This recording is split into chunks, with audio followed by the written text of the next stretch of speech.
Mike Callahan here with a quick video. Wanted to follow up this week on how to use the company scorecard report in Service Autopilot.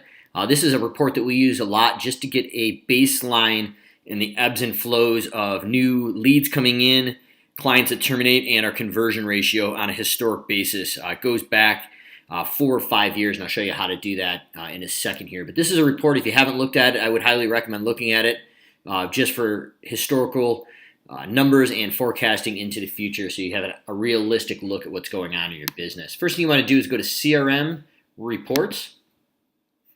Under the Lead tab here, the third one over, we are going to go to Company Scorecard, and it also you can filter by a certain date. One thing that you may want to be aware of if you are using 9 rounds, or I call them 12 rounds via the computer, to create a qualified lead list off Maps Pro on the client list, that you subtract out those people you added. So as you can see in January, I have 594 new leads. The lion's share of those leads were actually leads that we found that were in the same neighborhood and right next to the people we were already servicing. So what we do is we add a tag to those contacts and we run a search, and we can back those numbers out so it doesn't muddy the water as far as our numbers. So we got new leads, converted leads, terminated, total clients, and total leads. And this is historic for the whole time you've been using Service Autopilot in this last column, these columns here. So what we really want to do is go into the bottom and go to View Yearly Totals in the bottom left-hand corner.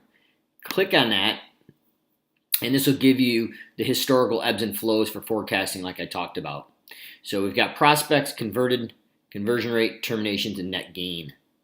And when we started back in 2012 here, it looked like we had 772 new client gain that year.